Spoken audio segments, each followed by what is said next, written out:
All right, everybody. I am just getting the last bit of this thing like set up, right? Like I like to kind of give people a chance to get in here and just like check on my stuff out, man. Like there's so much, you know, with your live stream that I just like to make sure I'm on point before I get it going. Let's view my channel here. Just like to make sure. All right.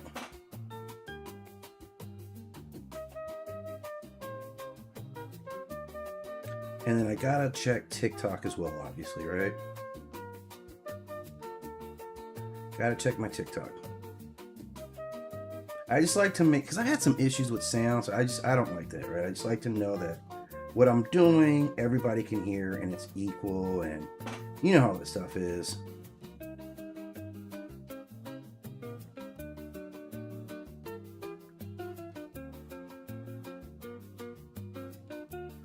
I'm live right now, guys. Okay. How we doing there, TikTok? All right, looks like we're doing well on TikTok. I got Puff in the room. Who's gonna ride it out with me? Okay. I'm feeling good about this, right? Well, overall, I'm feeling good. I don't know if I'm gonna keep my music level at the same level. I don't know what you guys let me know. Let me know if the music's too hot for you guys.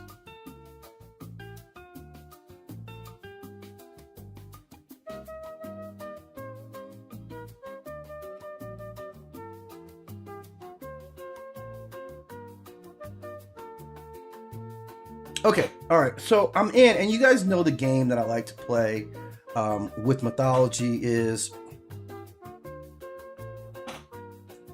I like to just kind of talk about like characters under various scenarios. Like give us a little backstory on the character and decide if you would let this character into your home on a personal tip, right? So obviously the first one I got up on the board is my man Ultron. Right, so let me see if I got anybody in here. I got a chance. Okay, let me get a quick comeback for you guys right quick. Give me 1 second. It's got one thing I gotta fix.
Let's get it back up. Let's get it back live. Where's my cam? I'm right there. So obviously you guys see the first person that I've got on the list, right?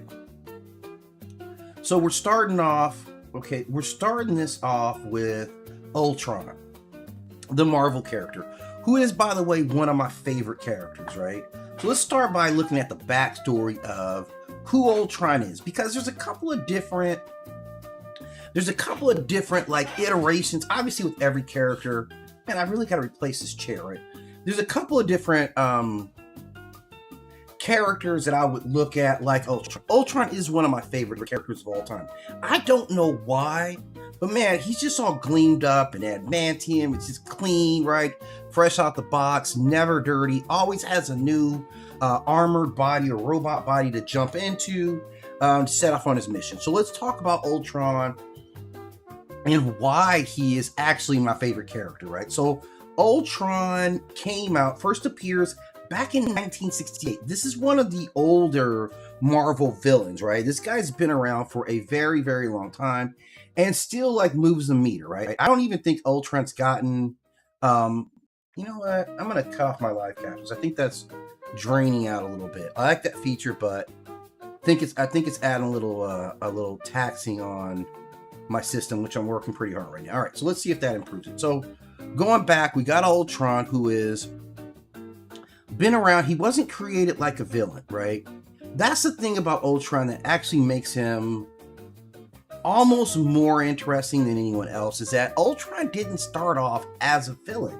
He started off like he's created by heroes. Like, he is the work of so-called heroes, which shines a light on what we actually think about heroes, like how we're defining heroes in a lot of different capacities, right? Like, we're calling, Stark and all those guys heroes, but it's like, if this is what you guys are unleashing on the world, like, it starts to balance out at some point that maybe this isn't a hero. So specifically, like, the story I like to go back to, this is my Ultron story.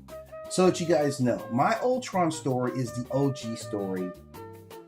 Because I'm OG, man, like, I'm all about it, right? But it to me, it was a great story. I know, like, when the new, MCU came out and kind of had to start redefining things or kind of redefining how we're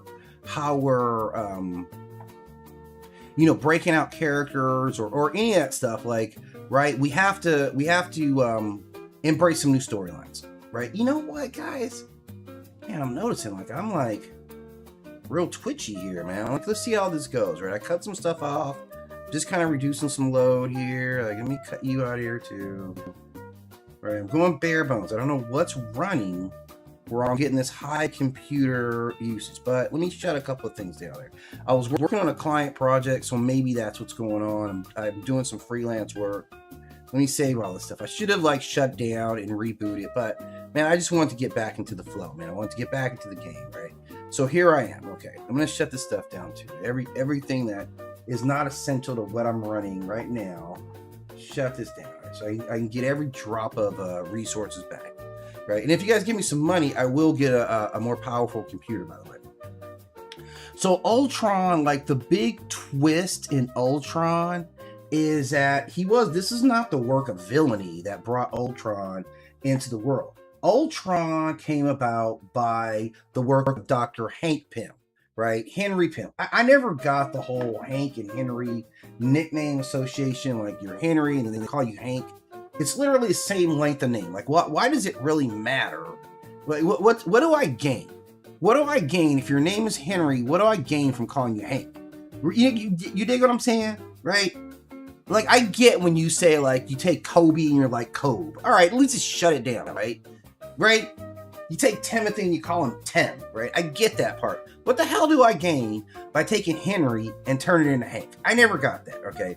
But this is the scientific source of Ultron, right? Again, one of the greatest villains, I think, of all time. I think such a reflection of his creation, right? And I think even when they did this MCU version of it, which I know a lot of people saw that version of it, he still reflects a lot of Tony Stark. Like, they put that in there, that he reflects a lot of Tony Stark, but they weren't able to give it the backstory, like, to why Ultron hates Hank Pym. And they kind of, like, I guess, is Hank Pym still around? It seems like they took Hank Pym and now he's doing the whole Ant-Man thing and he's not associated with Avengers at all. I don't understand that part.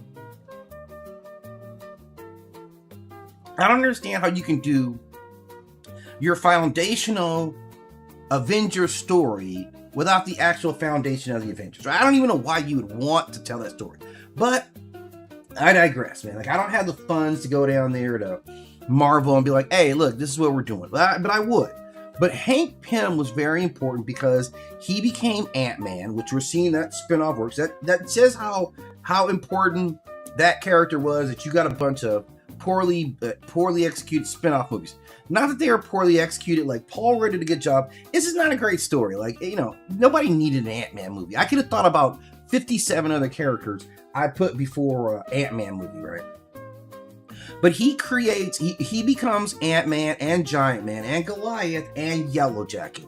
And he attempted to create true artificial intelligence, which is crazy. Like, this says a lot about the scientists in the Marvel world, that you guys can do everything. Like, okay, I'm working on, like, an area of physics where I can reduce or expand living cells, right, on a huge scale, right? I can make you the size of an ant.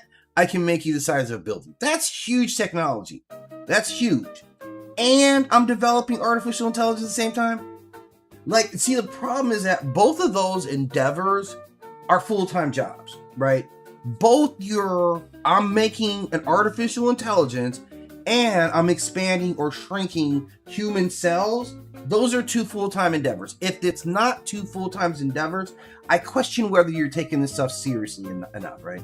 I'm going to right off the bat say, yeah, those aren't two things I want you working on at the same. You know, like people like, I'm going to double major, right? And your double major is like, you're like law and physics. And it's like, what?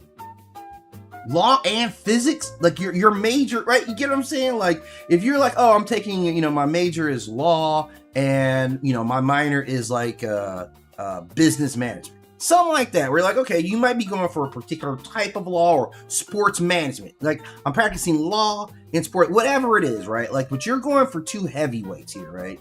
You're going for, I'm going to shrink human cells or grow human cells, make them completely scalable, and I'm going to create an artificial intelligence while there's not a lot of them out there. That's a huge endeavor that he's taken on here, right? And we need to be honest about that, right? So would we assume something might go wrong? That perhaps fatigue or emotions like they did would go wrong? I guess they don't consider this stuff, but it's nonsensical, okay? Because we know what happens. We know what goes wrong out of this situation, okay? So what is Ultron? At his core, at his very being, Ultron is a machine intelligence that has reached one terrifying conclusion, is that you're the problem, right? Humanity. Yeah, I'm looking right at you. Like, this is what Ultron, this isn't me saying this. This is Ultron saying this to you, right? I'm speaking for Ultron, right? You are the problem, right? And how do I fix the problem? I got a couple of options I'm going to lay out for you here. And that's what he proceeds to do. So he's not like Thanos where he's like, yeah, I just want to get balance, which that's BS too. We'll talk about the real story of Thanos, which is, because I'm like a Thanologist, right? Like, I'm not going to lie to you guys. I be knowing about Thanos, man. There's a lot of side novels about Thanos, and I'm a Thanologist, man. I understand what was going on with Thanos, man, from childhood, bro. So we'll break into that. But this is where Ultron's different. Magneto is like, I want humans to survive. Like, everybody wants something that they want. Ultron's like, nah. You guys are jacked up, man. Like, I gotta replay. He doesn't want to rule humanity. This is an important distinction. Ultron does not want to rule humanity. He wants humanity to not exist anymore. Okay? That's the big issue right there. He wants humanity to no longer be a thing. And he's working actively to try to make sure that it's not a thing, right? Like, it's not a thing. Because you guys aren't going to be a thing anymore, humanity itself won't be a thing. I'm going to stop it, right? He doesn't want humanity around. He's fundamentally decided, like, you're the bad ones here. Like, you're the problem here, and I got the solution for it. You're the problem. What did Judge Dredd say? It wasn't Judge Dredd. I can't remember which one of Stallone's character was like, yeah, I'm the cure. Crime is a disease, and I'm the cure. There it went. Humanity is a disease, and I'm the cure. That is Ultron's manifesto right off the bat. Like, this is everything we need to know about Ultron. He's looking at you, too, the entire time. He's talking to everybody. Like, everyone, if you're a human, yeah, I'm talking to you. He doesn't run from it at all. So, and this is where Ultron gets to be really scary. Ultron's very problematic, man. It's the reason this cat's still around after all these years, man. Ultron is a beast in these streets out here, man. I'm not joking with you, right? Now, Ultron is a super intelligence, right? And this is important. He's not a genius. He's not a super genius. He is a mind capable of processing information faster than any human being in existence by a deep measure. He's different, right? Like a genius in the way that we define genius is still dealing with a lot of other components, right? They're still human. At the end of the day, a human genius is still a human at its core. So their genius is still affected by the limits of their biology, for one thing. There's only so many things we could do. And even within that biology, we have, pheromones and hormones and biological needs, all these different things that matter in terms of and it affects how we process information. All that stuff matters. Who you are matters. sometimes to a benefit, sometimes, to your detriment. But Ultron doesn't worry about it because he's got all that, right? Like a big part of us is that component, how we process. So Ultron is like, I'm already better than you guys. Again, not fully having context of the world we live in and our role in it. This is what I say. So Ultron also is all about self-improvement. This guy's always working on himself, man. Ultron is constantly working on Ultron. Every single day. Like, he's listening to self-help books, right? He's like, tightening up stuff. He's changing out parts. Every single day, he gets a little bit better. That's every single defeat is data. Every loss becomes an actual lesson. That's how Ultron sees it. This is Ultronology 101. All right, this is Ultronology. So when you're running an Ultron, you better be prepared for this because you rarely are going to fight the same Ultron twice. That's the key. Every time you see Ultron, he's going to be slightly different. He's kind of like, I would say he's more like, what's that character from DC? He's Doomsday.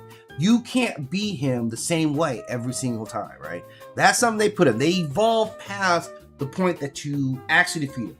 Your victory now becomes the fuel for your future challenge. And so you take all this intelligence. This is why he's so dangerous. Take all this intelligence and self-improvement and all that, and then you say, man, let's just put him in an adamantium body. Which, how much does this thing cost? Right? You put him in an adamantium body where he has an adamantium shell, which of course is the metal that we associate with Wolverine, right? We give this to Wolverine, but other people have used adamantium. And this is one of the most effective and dangerous uses of adamantium because now this makes him incredibly difficult to actually destroy. He's already difficult because he's shifty. He's got a backup already. You're not going to get rid of Ultron. He has a backup. Ultron has like 19 Google accounts, and every one of them he uploaded himself there. So each one of them is just waiting. So if something happens, the other ones just get out, right? Like that. Somebody downloaded him yesterday. He's not going to go away. Somebody downloaded Ultron yesterday. It's people are running Ultron phones, right? He's on Play. Like that's what Ultron would do. He's in the Google store, right? So you can download him. Now Ultron also has network control, which is insidious. And here's a crazy thing. Back in 1969, when it was coming up, Ultron, there was not even networks out, right? So he now has progressed. He can control machines. He can affect systems. He can access networks. He can create copies of himself. You defeat one body, but man, you didn't even get to the intelligence, man. He's still rolling around here. Like, you didn't even do anything. So this is where he gets dangerous because he can create an army. That's not even his greatest power is multiplication. Like we talked about multicate right the other day. Multiplication itself is a power, and he's got that power. So Ultron can become hundreds. Ultron can become thousands. It's all about how much adamantium shell stuff do I have going around that I can spend on machines, and he just steals it. So I'm sure there's no cost for it, right? And why is Ultron as a creation very important? This is a very old story. This is a very, very old story about humanity itself. This is a story about humanity in a lot of ways. This is Frankenstein, right? It's Frankenstein's monster, is what it is, right? This is the Sorcerer's Apprentice, which we tell these stories through the Sith. They're telling us old stories, right? Not to crap on them, but because they're great stories. This is the story of the Golem, where you create literally, this is a story of the Golem. You create him, and he wakes up and he's like, what am I doing this for? Right? What? Okay, the Golem, you give it intelligence, and the intelligence says, yeah, you're an asshole. That's the issue. So can we create, how do we create things? What happens when the intelligence that we create, because we know we can create an intelligence now, right? Or some of us can, right? Now that we can create an intelligence, what happens when an intelligence doesn't need us anymore? It's like, yeah. What do you do when the intelligence throws up the peace sign to you, man? That's the question that is Ultron. Okay. So now we move into the next partition of this particular dialogue. And do I let Ultron in the house? I hear this knocking at my door, and I look outside, and I see this 6-foot, shiny-ass, chromed-out robot. Okay, now here's the thing. Yeah, I go to the door. I'm not gonna lie, man. I'm not gonna lie. Like, I know this sounds strange that I just saw a 6-foot chromed out robot outside of my house and I went out there. That's gonna tell you where I come from. I'm Generation X. I grew up in Central California, man. We love rims, man. I can't help it, man. If I see anything chromed out, I have to go look at it, right? Shiny metal always gets my attention. I can't help it. All right. Like, and again, you guys took it to like 20. We were still like 18 into it. That's when 18s were big. Okay. But if I see a chromed out Ultron outside, yeah, I'm gonna go out there, man. I ain't gonna lie, man. It's some shiny, man. Like, I'll be like, yes, it's clean. What are you using to keep your stuff all polished up like that, man? Because Ultron is always on fleek. Everything's got adamantium cables right there. I'm like, man, I really like how you. I like the completely chromed out look, man. I'm with the completely platinumized look. Like, all you need, honestly, man, is a chain. That's all you need, Ultron. Like a chain, and like I feel like you're set with it, man. I feel like this is the look for you, okay? So this is who Ultron is. So I see Ultron, and I'm like, I'm going out there, man. I'm gonna go out there, right? And I'm gonna explain to you guys why. Now, man, where's my wheel? Did I get my wheel up here? All right. I gotta go through my 7 patterns. Like this is the how. Wait, you're supposed to be behind me. I'm supposed to be on top of me, right? All right, so these are my 7 patterns. Like, now Ultron's here. He showed up at my door. I seen him. We made awkward eye contact, and I'm like, what's up? Like, you're all shiny. Now we got to talk about, like, who Ultron is. Like, his power. We're talking about his power. Who is Ultron? Well, man.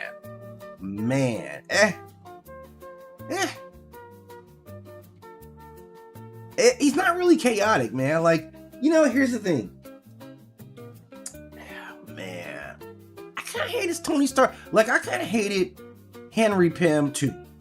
So I can't really hate on you for that. Like, going into it, like, Tony Stark. Yeah, I like Tony Stark, but I get it, man. I totally get it.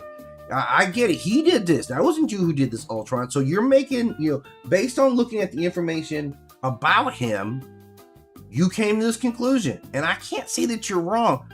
Look. We do excuse a lot of Tony's bad behavior. We do, man. We wanted him to be a hero really bad. But Ultron is like, yeah, fuck that guy, man. I hate Tony Stark. And he just lives by it, right? So he isn't really chaotic. He's not really impulsive, right? He's not cruel just for cruelty's sake. I hate Tony Stark. You hate Tony Stark. That ain't got nothing to do with me, right? You hate the Avengers. That really ain't got nothing to do with me, right? And though you do hate humanity too, right? So he's logical, he's cold, he thinks he's solving a problem. The problem is that the problem is me too, just like the problem is you. And we all got to stick together, right? Let's stick together on this one, okay? And he sees all of us as, yeah, you're enemy number 1. I'm going to get you too. Even though I'm friends with Ultron, so if he shows up at the door, I'm like, wow, doesn't seem like going door to door killing people would seem like the most efficient thing to do. So I would assume Ultron's not doing that. So why are you at my house, right? Why are you at my house? You're here maybe because I can't imagine why. You're here because you could use me for something. That's why Ultron's at the house. Ultron's here because I got some resource, or you heard me say, fuck Henry Pym, or man, I would never shop down at Stark Industries. Somehow you're like, yeah, that's probably a resource ally right there for me. So I have to accept that, and it makes me feel bad because I'm like, am I working against humanity? Like, if you thought what I was doing was good, I got to really check myself. So this is what I'm looking at when Ultron shows up at the door, okay?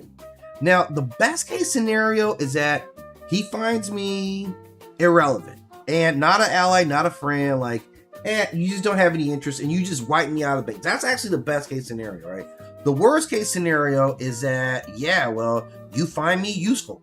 And now you need me for something, and if I don't want to do it, I'm going to be getting jacked up. And then if I do it, I'm still going to be getting jacked up. So, and I don't want to contribute to the, I don't want to contribute to the destruction of mankind. How about that part? Like that's actually what it is. Okay, so Ultron's here. He's probably not going away, right? So he's here now. What do? Like, I gotta finesse the situation.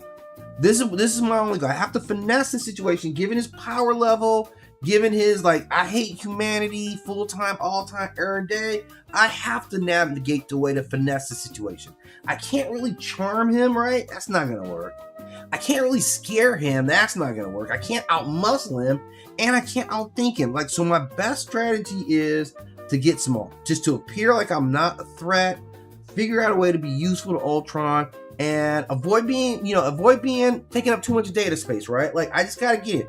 The goal here isn't to win. The goal is to survive. That's the key thing with Ultron. Can you survive an Ultronian event in your life? And most people can't. I'm determined to make it happen, right? I'm like Keith Sweat. We're gonna make this thing happen. I don't care what it's gonna take. We're gonna make this survival happen. All right. So this is my take on Ultron. I'm gonna come up next. Let me see who I got next lined up. This is gonna be another good one. Right? Oh man. Okay.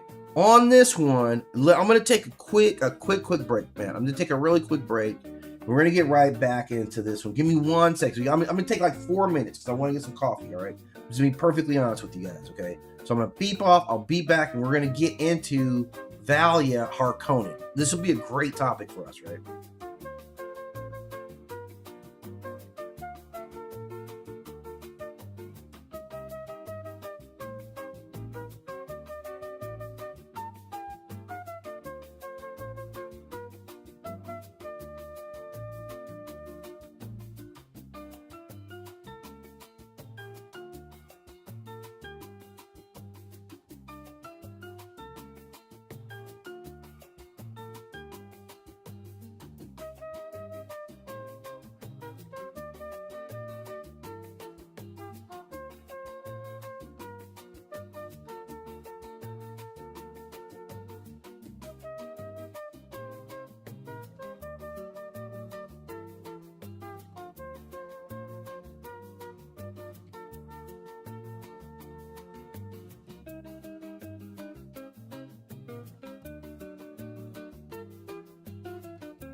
My mic back. Okay.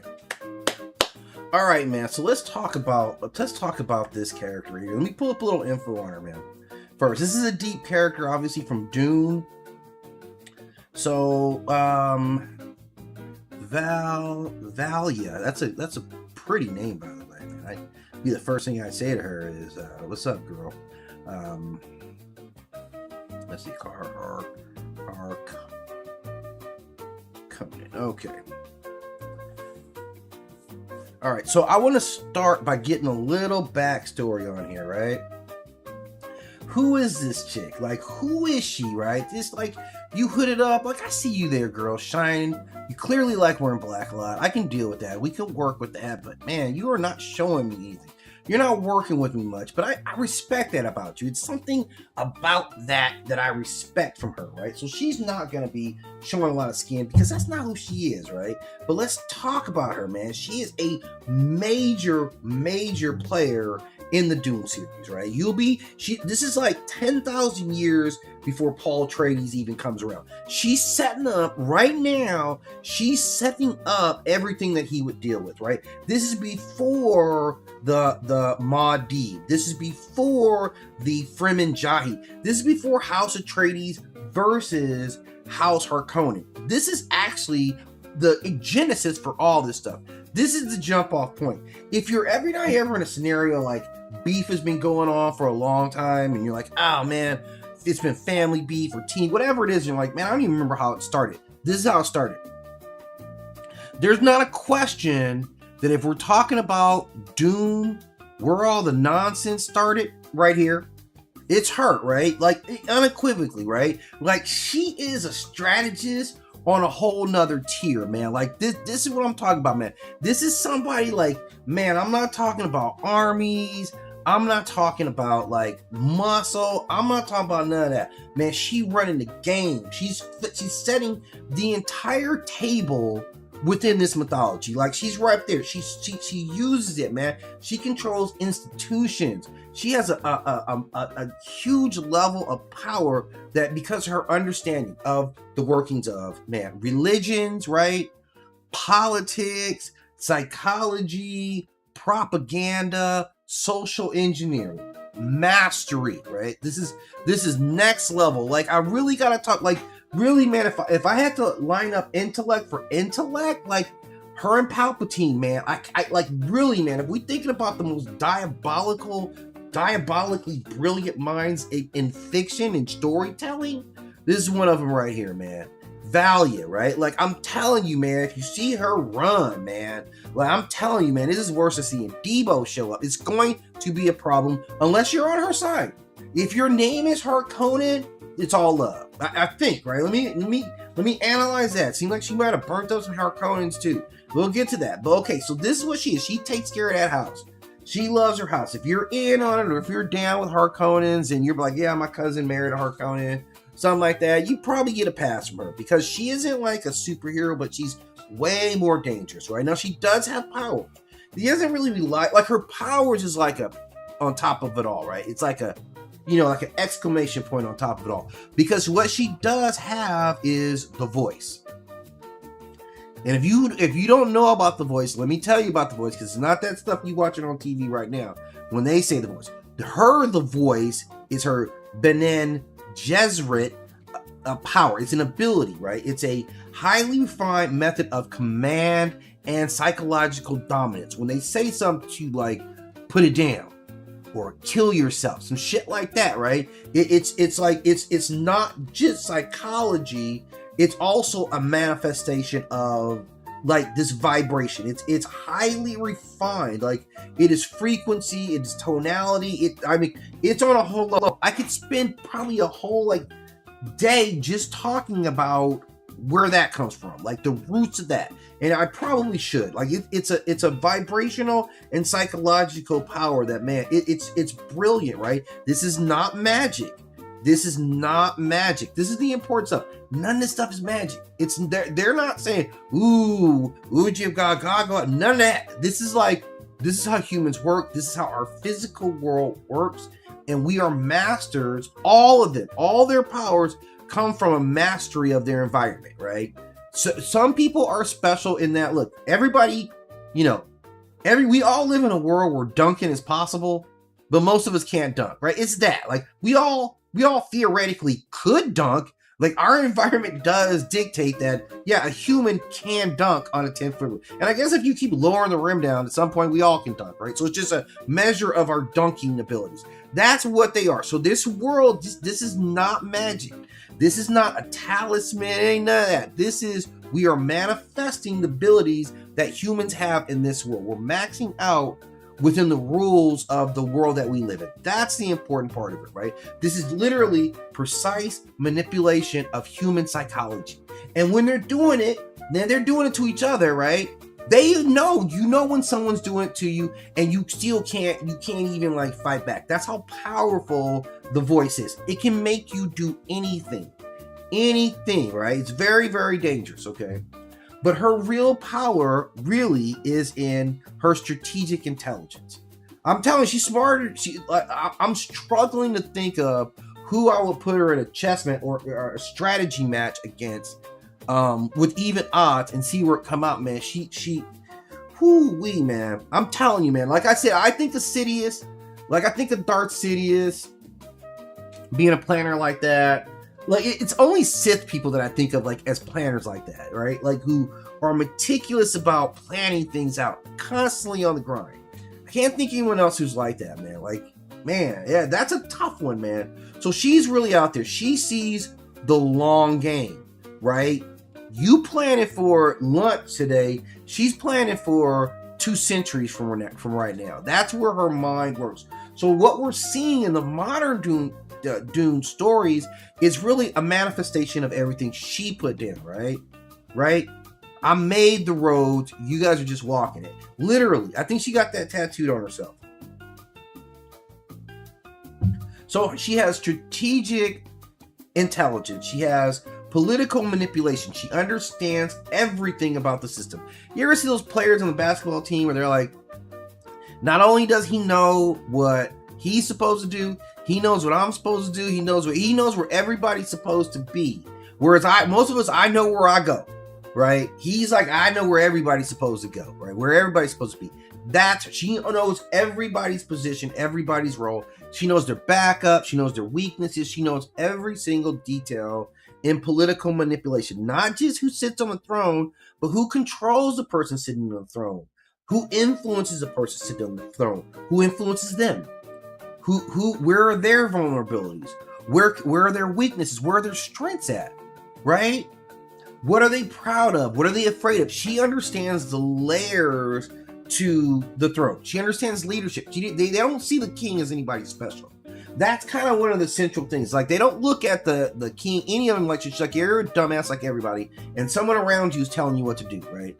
Somebody like me. So if it can't be me, then we got a problem with it. She also understands the very sophisticated religion, not only of her own world, but also like the larger landscape. So she's on a whole nother level in like, what does this mean? Who is this? What time is it? Man, there's a festival going over there. She's next level in that regard. She's going to give you every single piece of it, right? She also understands the significance of like cultural relativity. So she is thought to be like, what she represents is the kingmaker. She represents the person behind the throne. Like, I put you on the throne because you're pretty and you make everybody happy, and that's cool with me. Because I'm over here making all the decisions. You do whatever. Well, you do whatever, right? I'm going to let you do certain things. We're going to throw out stuff where you appear to be good and everybody loves you, but I'm in the back and I'm running this. And don't question, don't say anything I didn't give you authority to say. So this is kind of what she represents. Like, she's kind of Grigory Rasputin, right?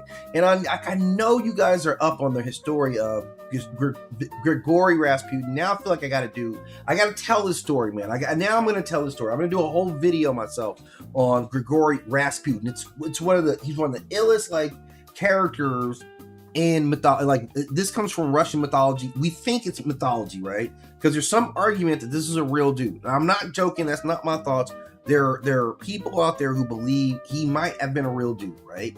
Or maybe he's a real dude and the story just got expanded in mythology. I don't know, but it's a great story and we'll check it out. So this is who she's like. She's like the kingmaker, okay?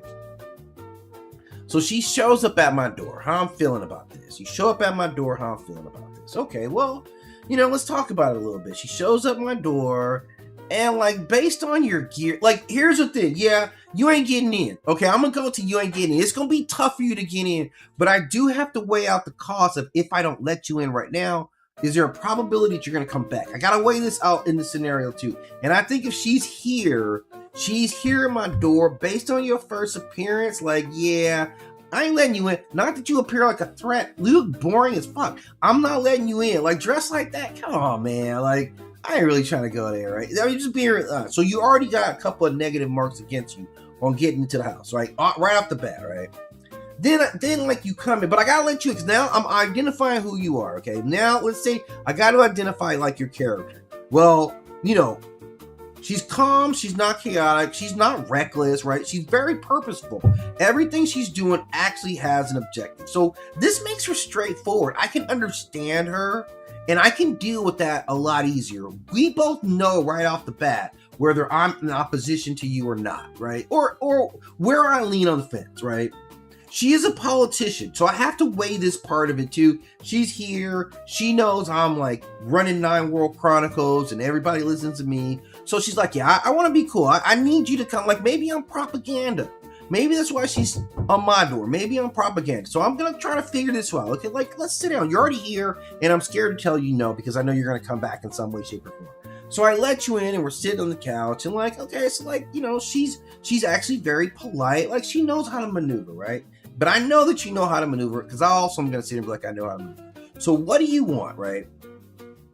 She's not there to punch me in the face or destroy me or even torture me, really. Like, but she wants to control the outcome. And I got to say the outcome of what?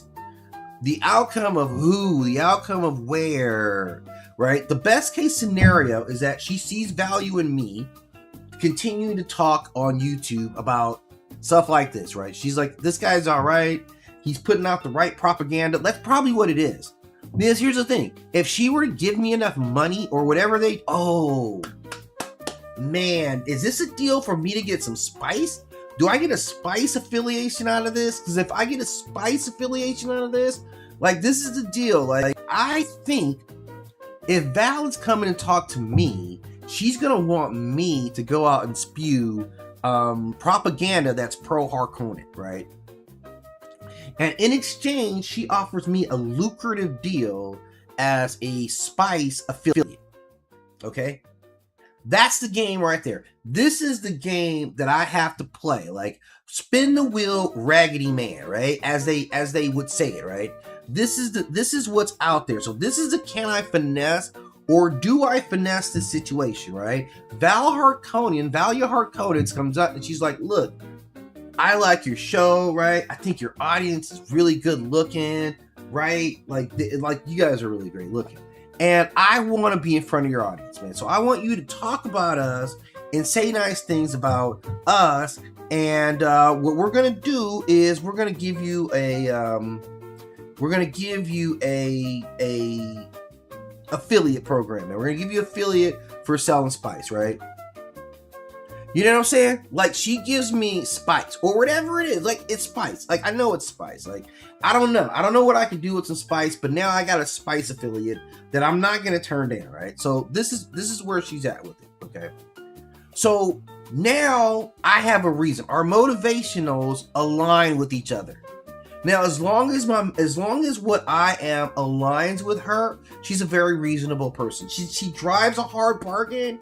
She does, like, she's gonna be only like, yeah, you said this. It's gonna be that kind of situation. But trust me, guys, I can toe the line, right? I'll be super freaking corporate. Now, obviously, there's a hidden cost to deal with her. Is that it's legitimacy. Like, is it legitimacy? Do you guys care if I'm a shell for the Harkonnens? Would that change anything about our relationship here, right? That's really what the cost is. I'm only doing it for, like, if I were to stop in a minute and say, oh, and this is brought to you by Harkonnen Spice. This is the best spice that you get. Nobody in the world has better spice than that. Would that really fundamentally change our relationship? Because I don't think that it fundamentally does, right? So that's it. Like, the finesse move, like, maybe, man. I think there's a play there.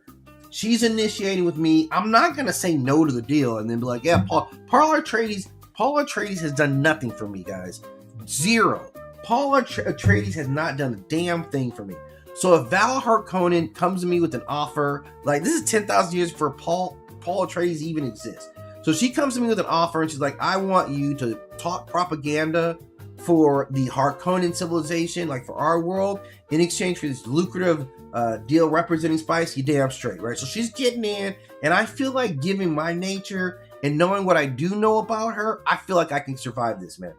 I feel like this can actually work out to be a good situation for me, right? I mean, what are the things? Like, I don't see a lot of downside. Like, is Paul, like, okay, how bad are the Harkonnen? They're kind of gross, though, man. You know what? But do they be? I don't know if they're this way at that point. Like, I don't know if it's the Sting Harkonnens. That was like, I wasn't really trying to mess with them. Or was that just like a director's interpretation? So I'm going to have to do a little more Harkonnens. I feel like one day I'm going to realize that you guys are bad. But hopefully I've already got my money and then I can repent afterwards, right? Like, that's what it is. So she does like, man, I don't know. Like, am I not line for working with the Benin Jesuit? Are they actually bad? It's a religion. I don't know, man. But I'm taking the money, right? Like, I'd be making spiced coffee. That's what I assume it would be. Like, hey, let me enjoy my spice brand, Harkonnen brand coffee spice. One hit of this, and I'm up all day, right? It's something like that. Like, that's actually what it would be. And I'm willing to take that sponsorship deal easily, like right now. I'm telling you guys. So let's just be prepared for that. Let's hope for that eventuality, right? Like, the show blows up and everything gets a whole lot better around here. Guys, I would have guests, better graphics. Everything gets better if I get this Harkonnen deal, which I'm not pitching, but looks like she might be, okay? All right. Oh, man. This is almost hell to the no, man. Okay. I'm going to run this wheel. I don't know why I'm even doing this one, man. Okay. I'm going to run the wheel on this character. This is a great character that I actually really, really, really dig. This is also one of my more favorite kind of villains. You know what? Okay, wait a minute. Let me try something first. I was skipping over this character. I'm like, why am I summarily skipping this character? Okay. Let me take a look at this one. I just wanted to kind of, this is a different character.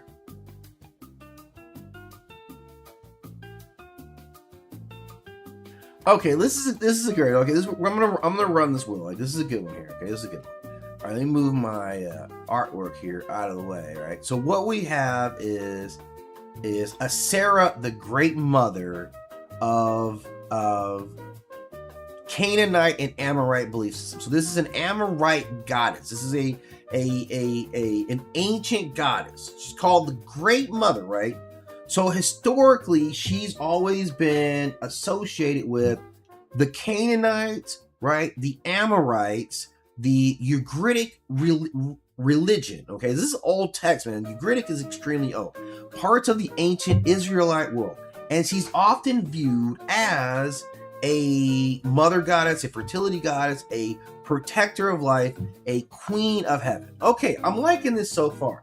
I'm liking everything that I'm hearing about her already. Like, this is already feeling like this is a good thing that's going to happen here, right?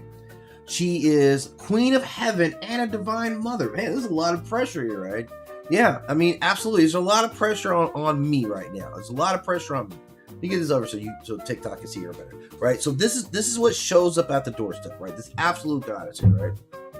Now, unlike other gods who rule conquest, her power is tied to birth and growth and family. A lot of stuff, man. She might. This is getting. I'm a little nervous about here because I'm worried about what the Great Mother has to say to me because I don't have any kids. Okay, so I don't know that this is a happy or positive conversation that we're going to enjoy right now. But we're going to see here, right?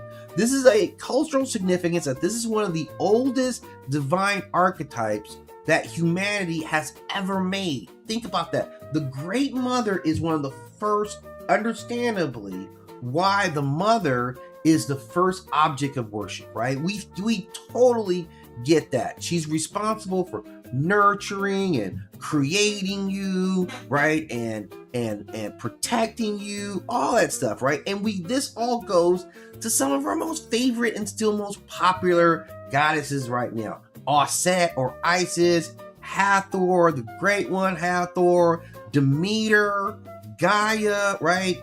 Yamoja, all these are tied to like great motherness, right? And we love great motherness. There's nobody who gets more loving than great mothers. You have to have a whole holiday, and nobody else, no other region of the family gets anything comparable. They do like a Father's Day. Nobody cares about that. And then the rest of your family, nobody gives a shit about. They don't make up days for like your cousin or your brother. None of that stuff. None of that stuff ever matters. Okay, just this one really gets love. And so this is what culture is. So what are her powers? Like, this is a divine worship authority, right? So she brings about abundance. She brings about like fertility. She gets you guys like amorous towards each other, right? She's all that stuff up in one, right? She's spiritual influence. She's maternal protection. She keeps areas safe. You live under her blessing, right? This may include rain. She's got clouds behind her. Like, she's walking through lush wheat fields. All these things come along with this person who is motherhood, right? She is 100% the example of motherhood. So motherhood can also, it doesn't mean harmless. It means she's nurturing to you. And anything that stands in the way of that motherhood gets smashed out. Because motherhood doesn't joke about it. It's very protective energy. And you lioness, we see protective mothers. Like, go see the protective, nurturing nature of a hippopotamus, right? It's power, man. It's violence there, man, right? Now, the best case scenario is that she comes to my home and she blesses my house. She blesses Shreveport, right? She blesses where I'm chilling at right now, right? She brings prosperity over here. She brings like wisdom, protection. My eBay store starts popping off. My stream explodes, right? Like, my garden in the back goes down. My blood pressure's perfectly in alignment. Like, everything is just popping off, right? I'm like, thank you, great mother. And you still looking good for being thousands of years old, by the way, right? Just gonna let you know that, like, it is still quite melanin, still quite popping. Okay, look at the angles on those cheekbones right there. That's high quality there. Now, the worst case scenario, this isn't about danger. It's an obligation, right? Like this is ancient goddessry, right? Like, and what do they do? Like, what do they want return? Like, yeah, you're gonna have to come through a little bit of worship, right? Like really, the dark side of this visit could be like, yeah, you're delinquent with those funds. Like, you're delinquent with this worship. You're abstruse with this loyalty. Like, I feel like you lacking in devotion, right? Like, I'm doing all these good things for you over here, but I'm not seeing you like give me your devotionals. Like, that's part of like godhood. Like, godhood and worshiphood is like, yeah, don't be delinquent with the promises of what you said. You said if you were gonna worship me, and I was going to bring all these things into your life. And I did set and illusional things, and yet your worship is somewhat lacking. This is going to be a problem. So how do you work this situation? You be like, here's me. I immediately say, you're absolutely right. You're absolutely right. But you know what? All that gets fixed right now.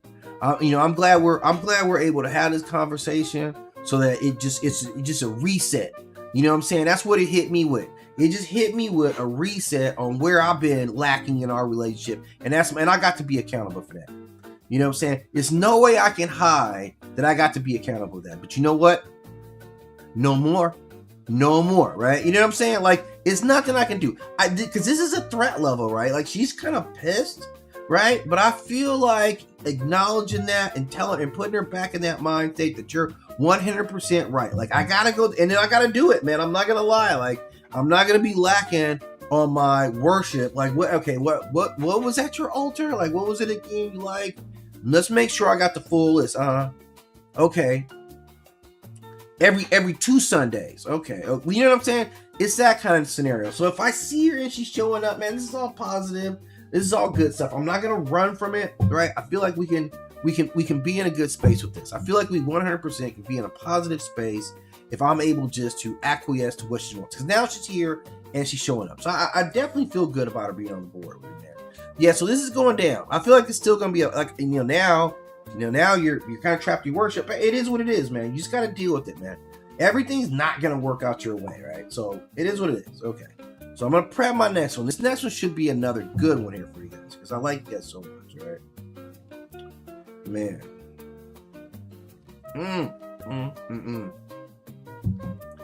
Man. This dude right here, man, I think this is one of Marvel's more interesting characters. The Black Dwarf, right? Why your name is the Black Dwarf? I don't even know.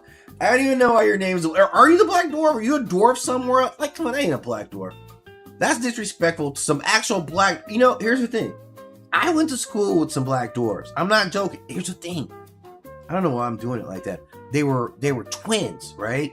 And they were gangsters. And I'm not, this is not even a joke, man. I'm not going to say their real name because actually they might hear this, right? I'm not joking, right? My mother still lives in this town, okay? So I'm not going to say anything about it. But in fact, I've said all I'm willing to say. But I went to school with a couple of Black Dwarves. Let me tell you, it was not fun. It's not as great as what it sounds like, okay? So the Black Dwarf, this is another guy, like, you know, sometimes you like villains because you're like, villains are sometimes, you know, they're villainous, right? He's a different kind of threat. Like, this is a guy, he's to me, relatively new. He appears in Infinity #1. So this is 2013. So this is a newer character. This is Jonathan Hickman. This is Jerome Opeña. A couple of names you're going to hear, like, still going forward in Marvel, right? And some other projects. And he's a member of the Black Order. And you know the Black Order because that's Thanos' crew, right? That's a crew that rides with Thanos, right? That's Ebony Maw. That's Corvus Glaive. That's Proxima Midnight. That's Supergiant and Black Dwarf. And later they rename him Cull Obsidian, right? But we still know him at, Cull Obsidian, that's what they call him. Cull Obsidian. But I guess they were like, we cannot make a movie and put this dude in here, call him the Black Dwarf, because we're going to get sued by at least two. I at least know of two who are ready to sue you guys over this. So they changed his name, but he's still essentially the same character, right? Like, he's a specialist villain, like, whereas Maw is like the manipulator, Corvus is like tactician, Proxima is more pure hunter, Dwarf, he's just like, where and let me hit it, right? He's just batting around. He's like, okay, keep talking, okay. All right, go and knock it down. But that's who he is. He's just like, okay, all right, you know, I can't intimidate you, all right. Like, I'm being subtle, all the stuff that the other guys do. When all that goes away, now they're like, okay, do your thing, do your thing.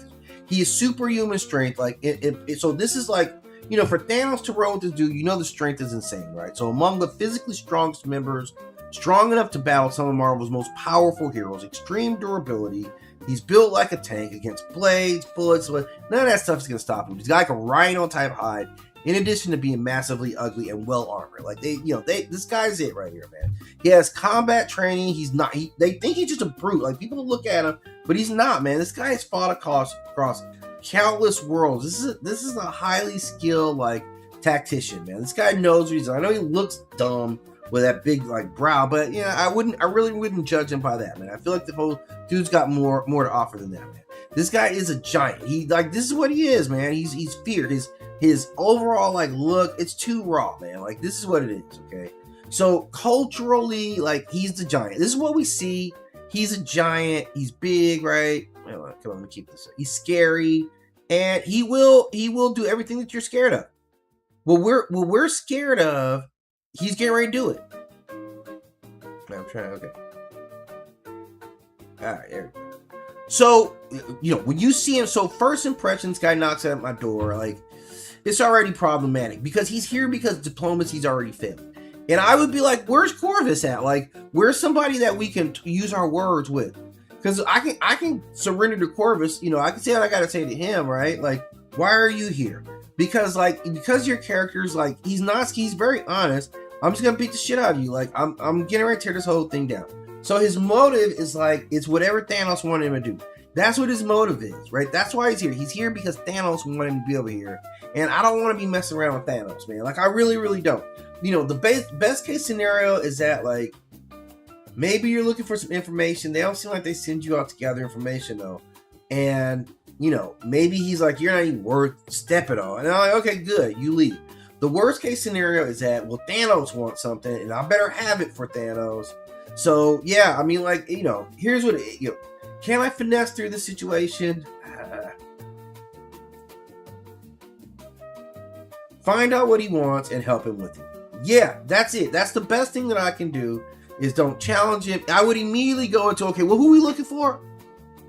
Okay, you look at, okay, which Stark? Tony? Okay. Well, let's sit. Okay, tell me when the last time you saw him was, because we're gonna go into help mode immediately. It's the only way I can finesse survival through this, right? It's the only way I walk out of the situation, because the fact that he's at my door, he's not just gonna go away, dude.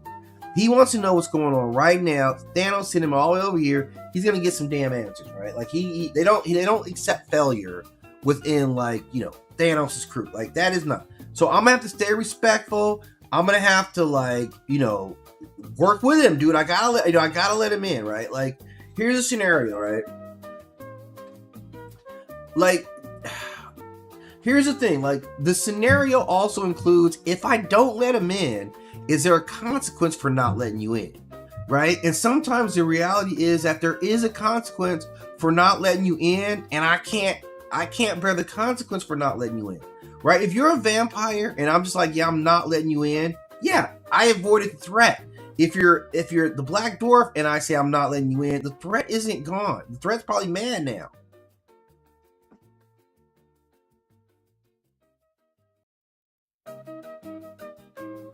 So I gotta weigh this out. Like, is it realistic, right? Is it realistic that I can just not let you in, right? And here's the thing, like, man, it's a whole different thing. Like, if I don't let Ultron in, like, look, man, right? It's not a solution, man. It's not a solution. They are gonna be coming back, right? Like, they're gonna be trying to work. That's a part of the navigation. This is truly finessing a situation here, man. Like, understanding the ins and the outs on all your decisions. Not letting them in can be a trigger point. So you got to figure that out, man. Or do you have some technology in your house where you can fight off the Black Dwarf? Like, the other option is like, okay, is my house fortified enough where if I say no, that's gonna be it, and you can't get in anyway? Like, can I fight him off? It probably not. Like, most of these threats, some of them you can fight them off, but a lot of these you're not gonna be able to fight them off. I mean, you're gonna have to pick your battles that you're not gonna be able to, like, every threat is not gonna be solved by simply not opening the door, right? That's not actually realistic, guys, right? Like, I know he's saying, would I let them in? Sometimes I ain't got no choice, right? So I'm just saying right now, maybe I probably, like, the Black Dwarf situation, do I survive it? Ah, man, I can't really see what. Yeah, I guess, man, if I just give it up, if he's like, here, I'm looking for the Infinity Ring, and I was like, yeah, it's over there. Like, I'm looking for Tony Stark areas. If I do that, I probably survive. Like, really, if I politic it right, yeah, I probably survive. He's doing his job, right? He's solutions oriented, right? They always seem like they weren't necessarily like. Proxima was the only one who seemed like she just wanted to get it popping all the time. To be really honest, he's cool until he's, like, you know, brought into it, right? But Proxima's the only one where I'm like, yeah, she want a problem. She want that action right there. Proxima does always want that action, right? Like, that's 100% believable about Proxima, that she definitely wants to get that work here, right? But the rest of them are a lot calmer, right? So I'm gonna give you this one there, right? I'm gonna prep for my next one here and see who we're going to next, right? Oh man, let me set this up here. I got to get a snack. I'm hungry, right? So just kind of chill. Give me like 4 minutes. We're gonna come back and we're gonna spend some time on Blacula, right?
Okay, I'm back.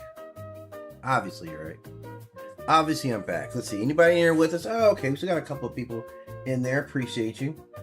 It's been a lightly attended day. We'll see if we can't improve that. This is like, what is it? Like I'm at 90 minutes. I think I'm close to, or I'm at an hour right now, right? Just wanted to give some nice, like, get embedded into a nice couple of streams, right? So here I am, right? And now you see this dapper gentleman right behind me is obviously Blacula. And Blacula, man, let me tell you about Blacula if you don't know about Blacula, because he's different than everyone else that I've talked about. Because, like, you know, I kind of feel for Blacula. You know, it's kind of a tragic story, right? This is a guy now, he appeared, this is an old school, and we really, really need to, like, I'm banging the mic right now, like, we need to really redo a Blacula movie, right? He absolutely deserves it, right? It was a great period of time. Like, it was a very, very, like, different period of time, you know? And so this is 1972 when it first came out, and this is portrayed by William Marshall. And before becoming Blacula, he was Prince Wadle, right? He's an African prince.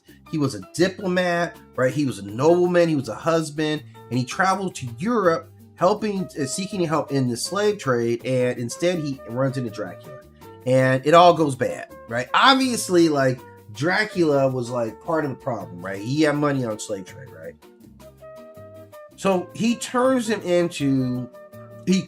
him with vampirism, and just to like put the salt on the wound, he's like, yeah, now you Blacula. Which I'm like, man, that's mad disrespectful, Dracula, right? Like, that's mad disrespectful, homie. So from that, Blacula is born, right? And so it's a lot in that, man. This wasn't a bad dude, man. This is a cool ass dude who's righteous, who's out there fighting for the people, man. Like, you know what I'm saying? Power to the people. And his fro was like nice, he was clean. I'm telling you, this bro cool, man. So he wasn't born into evil. He was made into something. And I'm telling you, this cool ass dude, man. Like, but he's raw on it, man. His vampirism, he's mad raw on the world, man. Now his powers, of course, he's vampire. He's full-blooded vampire, man. Like, super strength, speed, you know, enhanced senses, all that. Hypnotize you eyes, right? Shape-shifting, he can turn into a bat, right? He's immortal. He's fully constructed, man. He's a very, like, highly powered vampire. He ain't no soft, like, quasi-vampire. This guy's 100%, man. He's pure, man. And it's like, culturally, like, this was a story, man. Like, it was a lot going on in the story, man, because throughout the stories, there's all these themes about colonialism and slavery and identity. Like, he is very much in the black community. When he gets there, he's like, I'm still black. I'm kicking with black people, right? It's about in displacement. It's a lot of heavy things on there. And it's black on black crime. It's black on black crime because he just likes being around black people. Like, it's not, you know. So the whole thing is that, right? So it's a lot in a vampire movie, right? Like a victim, a monster, a hero, a villain, like all bundled up with a cape on and his fro tight, man, and his chops like on vampire, right? Like this is supernatural right here. This is clean supernaturalism right here. So the first impressions, okay, he shows up at my house and I'm like, he's incredibly dangerous. This is an incredibly dangerous creature, right? So a lot of this stuff isn't gonna matter. Now here's the thing. Okay. I want it to matter for this discussion. I want it to matter what I have as a defense against whatever's facing me, right? This is a part of it. So like if a vampire shows up at my door and I do have silver in plenty around this house, right? Like I could easily throw on a silver necklace. I've got silver coins. Right, and I want to apply that to everybody. Like, so can I let him in? Does that change my math? Or at least that should be a part of it. It does slightly change the math. I don't know what direction, right? So let's say you're showing up here, and I got, you know, like, I'm gonna judge you, but I got a bunch of silver in the house, right? I got the accoutrement, say, to defeat a vamp. Like, do I necessarily want a vampire in my house? Like, if you're gonna attack me, no. But I can be like, okay, we could have a civil conversation, right? Right?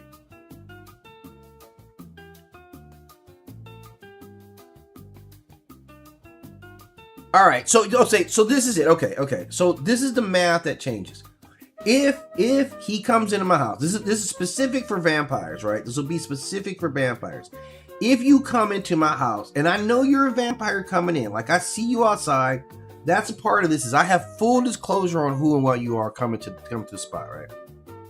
And no BS, do I have enough of the anti-vampire implements to make this an operational situation, okay? Because I am here on my home court, right? And I do actually have a lot of silver, right? I have a bunch of silver. I'm not going to tell you guys much. I have a bunch of silver and like coins and stuff that we bought. So anyway, I got a bunch of that stuff. I got a bunch of actual silver here. I have a couple of machetes here. I have, I believe in the garlic stuff. Like, okay. So let's get into it. Okay. So the math on this is that I see Dracula at the door. Okay. Oh, actually do it on this one. It'll be faster, right? Okay. Let's work this out. Okay. Let's work this out.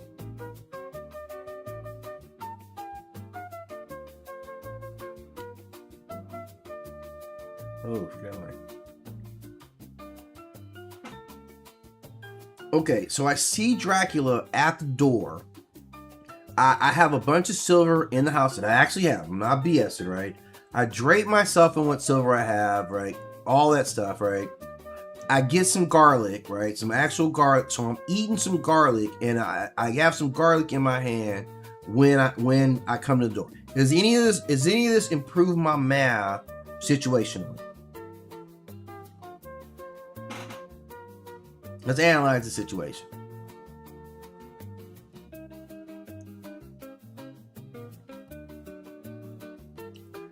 I'm talking about Blacula. I'm sorry, but I'm talking about Blacula specifically. I'm not letting the other vampires. I ain't even considering it.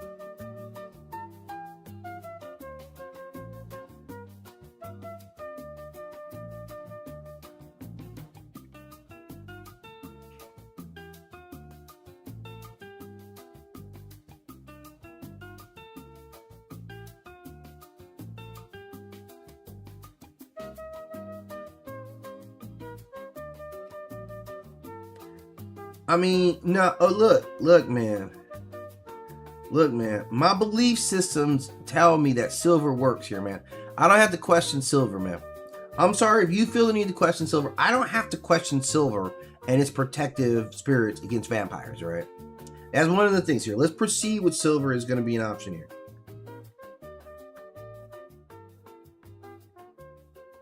See, because this is what I'm trying to get to. Okay. This is what I'm trying to get to, okay? So he comes to the door, and I have some silver here, right? Like, I have some accoutrement here. Is it enough for me to want him in? Now, the big question is, like, is there a reason? Let me take this out, because is there a reason for me to want to talk to him? Like, this is what the big story is, right? Okay, look, the big part of the story is there any benefit to me letting him in here? Like, is there anything that I could possibly gain by having a safe conversation with him, reasonably safe conversation with him? Is there any upside for me in this at all? And I don't know that there's any upside in kicking it with vampire. Like, man, maybe. Okay, I would have to just be like, okay. Yeah, because this is a big question here. Because ordinarily I'd be like, yeah, come on, bro. But I can't come on bra you because you already been getting bras. You know what I'm saying? Like, ordinarily I would lead with the stay black, right? But you already took stay black and you don't care about that either, right? Like, I mean, because you're like, yeah, whatever. I'm a vampire, you a vampire. We all vampire together, right? We got a vampire gang and it's black people. I don't want to be in that. That's the whole thing. So on the surface, I was trying to gauge, like, is there enough of a reason? Because if I can tell you no, then reasonably all I have to do is say, okay, I have to worry about you coming back, but I definitely didn't give you an incentive. Like, you didn't get in, right? I'm hoping that you're going to just find somebody else. And now that I'm aware of you and I know that telling you no means you can't come in and I'm safe, I'm gonna just roll with that. I just won't be able to go anywhere at night, right? Until you're gone. I'm gonna do everything in the daytime. Like, that's just what it is, right? So effectively, like, there's not an upside of enough, because any upside that I could get, like, what upside could I get from really sitting down and talking to Blacula? I can't imagine any upside. Like, granted, like, you've been around the world, you have a lot of political influence. You know what, man? I'm not gonna lie, man. This dude's, like, well connected, homie. I do see a reason to sit down with him, man. Like, me being a humble, like, YouTuber, streamer, like, yeah, I need to be connected. He knows a lot of people, man, right? He knows a lot of people. So, like, yeah, I would sit down, maybe get some advice from him. Like, look, man, brah, like, I'm wrapped up in chains. I got my silver on.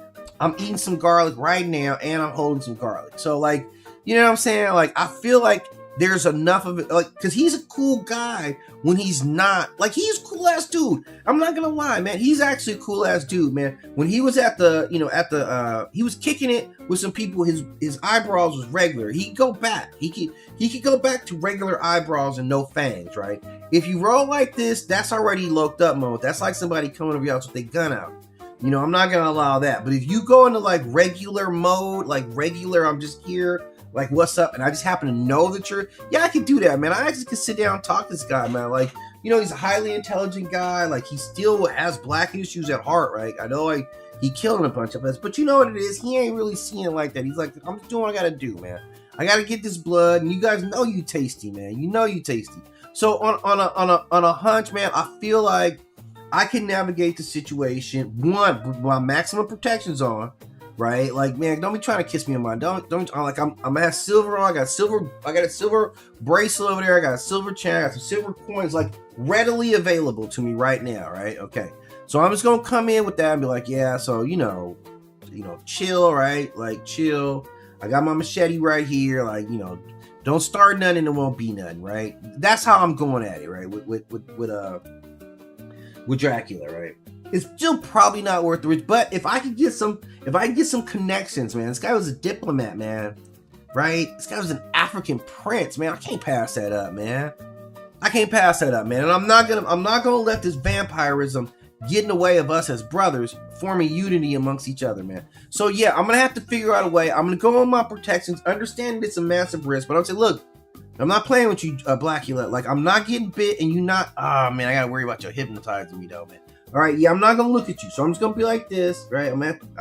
I don't know how I'm gonna watch you, but you're not hypnotizing me either. Like, that's always a risk. The hypnotism makes it like an additional risk that I probably can't take. I was trying to get around that because I'm sorry, guys. I'm just trying to really blow up right now. So, but his ability to hypnotize me, I don't think the garlic or any of that stuff protects me from that threat. So, like, I just talk myself completely out of, letting you come in, right? Like, I mean, there's just no way, right? Like, there's no way. You're far too dangerous. Like, if you're being honest with me, if you're gonna be honest with me and just, like, I would love to sit down and talk with you, bro. I'm not joking. You seem like a cool dude. You're fucking funny. You're cracking jokes and stuff. You know a bunch of stuff, man. I love to just pick your brain. Like, you sit down and tell me about the world a little bit, through your eyes, man, that I've seen so much, all this knowledge, right? But, so if I could trust you, I'd love to. He didn't just kill everybody, right? It seemed like you were indiscriminate. Well, you definitely got all the chicks. You were definitely on the chicks. It wasn't that many dudes you got, so I'm probably safer, right? But I can't let you in my house, I gotta be. I can't. It's a tough one, bro. The fact that I'm like back and forth in it with you right now is really the biggest part of this, man. Like, I'm really trying to convince myself on this, and I don't know if that's the right thing to do. I don't know if for safety purposes if it's worth it. Although I would love to get all them connections you got, man. I'm not gonna lie to you on that, man. That's actually where I'd love to be. So let's see who I got up next. Because, man, Blacula, I'm walking out of Blacula like, I don't know. I'm being really honest. I'm walking out of Blacula like, I am not sure what the scenario is. I feel like it should be a definitive no, because you're a vampire. But I feel like because you're a brother that somehow, and you politically connected, I feel like I could take that risk, man. Like, we could work through this, man. You know what I'm saying? Like, we could work through this, man. Like, That's all I'm saying, man. But okay, so the next one up, man. Who's gonna be next up? Oh man, rain clouds. Like I tell you guys, it was a storm yesterday. It's already rained already today. Can you believe that? It's just raining like it's nobody's business, right? So this guy right here. Okay, so let's back up to the next up, right?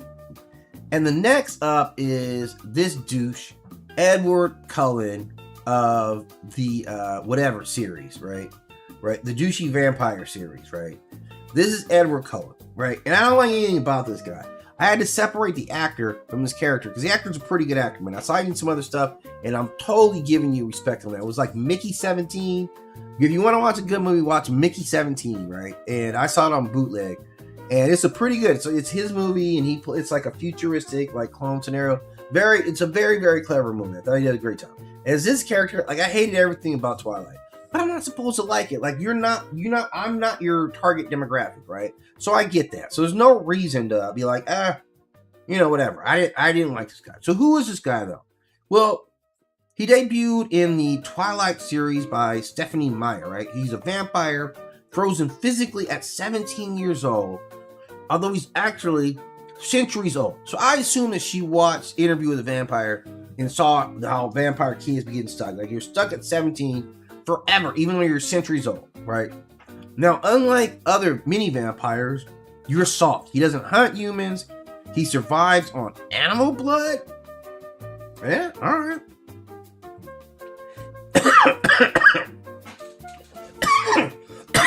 That's what I get for mocking this guy.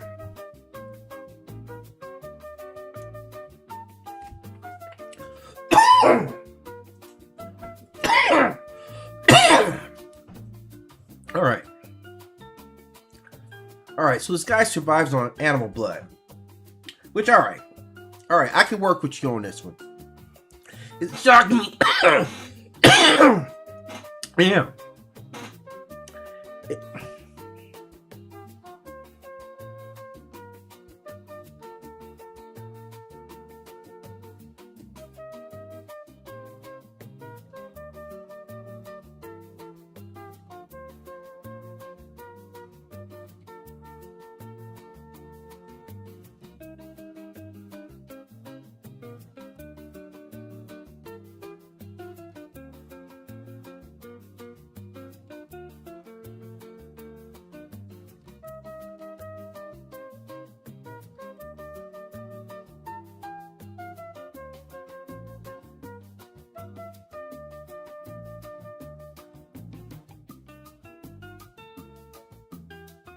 All right.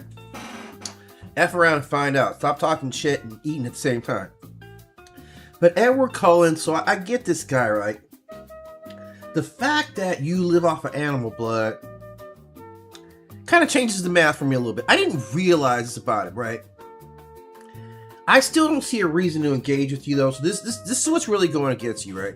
So his powers, and he's not to be underestimated. He does have strength enough to rip steel. Like he's seen that. He can move faster than humans. He's got, smelling senses, perceptions that humans don't have. He has telepathy, which, why do vampires have telepathy now? What about vampirism added telepathy to it, right? I'm being really honest. What part of vampirism adds telepathy to it? Vampires are almost like a catch-all for whatever power you want. You give it to a vampire.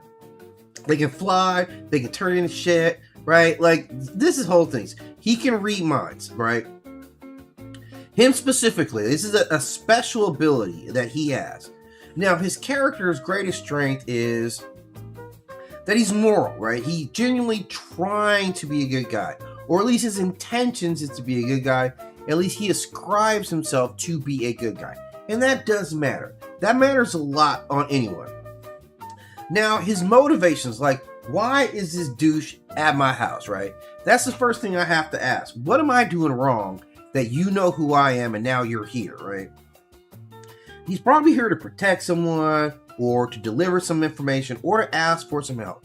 So that's part of it. It's probably going to be conversation. Is Bella involved? Yeah, probably. I don't want to help her either, okay? But I'm here at my house. Does any of the stuff that I have matter? No. Right? In Twilight, they don't pay attention to none of the other rules of vampirism. And this is important. He's not going to be affected by garlic or holy water or even sunlight. He could walk around in the sun. Like, what are you? Still a vampire? Silver, nothing about traditional vampirism is applicable with these guys. Why they take all the rules out? Like, I don't know. This is a crappy kind of story. So actually, if he wants in, he's getting in. Now, the consequences of refusing him is kind of like he probably respects that. Like, again, that's who he is morally. If I say, yeah, fuck off, and I'm not coming out here and get away from my house, he probably goes away, right? That's probably who he is. Most characters I end up talking about wouldn't do that. The best case scenario is I invite him in, I talk to a guy who's lived for some centuries, tells me a bunch of douchey stuff that he did, hundreds of years ago. I witness a lot of historical change through his eyes. He teaches me things, he's read mine, so there can be a lot of like cultural tricks. I teach him about Beat Street.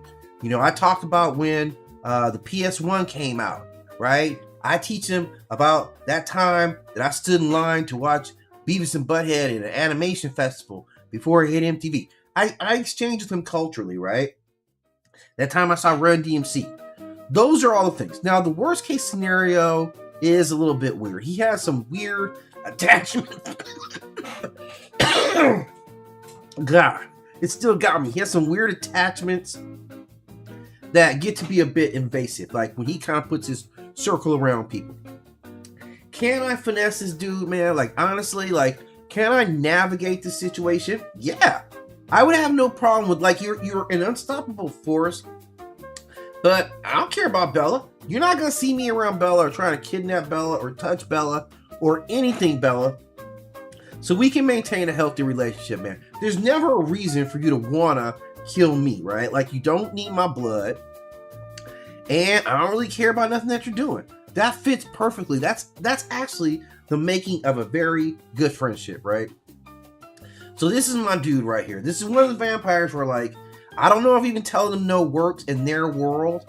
It may not even work in their world, right? Like, that's the whole thing. Everybody's kind of putting their own twist on vampires. And now vampires or whatever, man. You never know what to expect, man. Like, we need stories to have some type of consistency so I know how to, like, what kind of rules? What do you do when this happens? How do you guys plan for shit when the rules are changing all the time? Like, I know half of you guys listening to this, you have a zombie prep kit at your house right now. I know you do, man, because I do, right? Like, that's the whole thing, man. Like, and I moved into my father-in-law's house. Like, he had a zombie kit, man. He's got everything that you would need in case a zombie pop. All the protective stuff, like helmets, like body armor stuff, machetes, everything, man. Okay? So you can't tell me, the important thing that we need to know about zombies is, has glass evolved to be strong enough, right? Like, is glass now strong enough that we don't have to board up our windows when zombies are outside? Is it that strong now? Like, how many zombies? Like, I know when zombies are like, yeah, we're all gonna mass up and put all the pressure on your windows, but can they really do that? Right? Can they put enough pressure on these, like, triple pane glass windows to bust through, right? Are zombies capable of that? You know what? I'm gonna have to dip into that later. This actually went a lot longer than what I thought for those characters, so I got a bunch more, but I'm gonna log off, enjoy some lunch, stop coughing all over myself, and I'll be back later, and hopefully we'll get a nice little participation with the audience. But I'm looking forward to it. I gotta deal with this cough. It's killing me.